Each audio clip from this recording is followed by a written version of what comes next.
উন্নত পল্লী সমৃদ্ধ দেশ, সবার আগে বাংলাদেশ। এই প্রতিপাদ্যকে ধারণ করে যশোরের মনিরামপুরে উৎসবমুখর পরিবেশে জাতীয় পল্লী উন্নয়ন দিবস ২০২৬ পালিত হয়েছে।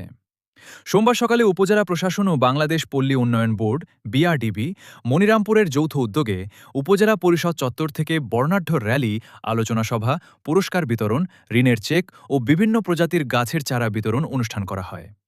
দিবসটি উপলক্ষে আয়োজিত চিত্রাঙ্কন ও আবৃত্তি প্রতিযোগিতায় বিজয়ীদেরও সম্মাননা প্রদান করা হয়।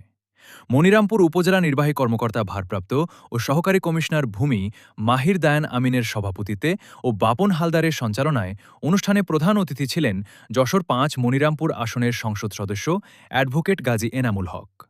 বিশেষ অতিথি হিসেবে উপস্থিত ছিলেন উপজেলা জামায়াতে ইসলামীর আমির অধ্যাপক ফজলুল হক, বীর মুক্তিযোদ্ধা খান আক্তার হোসেন, মনিরামপুর প্রেস ক্লাবের সভাপতি এস.এম. মজনুর রহমান, উপজেলা অতিরিক্ত কৃষি কর্মকর্তা শারমিন শাহনাজ, বিআরডিবির সভাপতি মনসুরুর রহমান, উপজেলা পল্লী জীবিকায়ন কর্মকর্তা মোহাম্মদ শামলুর রহমান, মনিরামপুর থানার উপপরিদর্শক এসআই মোহাম্মদ মনিরুজ্জামান এবং উপজেলা কৃষক প্রতিনিধি মোহাম্মদ খলিলুর রহমান সহ বিভিন্ন সরকারি দপ্তরের কর্মকর্তা, জনপ্রতিনিধি।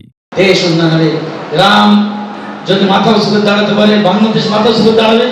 গ্রাম যদি স্বাবলম্বী হয়, বাংলাদেশ স্বাবলম্বী হবে।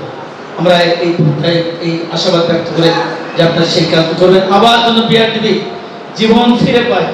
আজকের এই জাতীয় পল্লী উন্নয়ন দিবস প্রথম শুরু হলো, আজকেই জন্য আমাদের প্রতিটি এটাই হয় যে আমরা আমাদের মনিরামপুরকে স্বনির্ভর করতে হবে। মনিরামপুরের যে পল্লী উন্নয়ন একাডেমিটি হওয়ার কথা ছিল, সেটা যেন বর্তমান সরকার বাস্তবায়ন করে।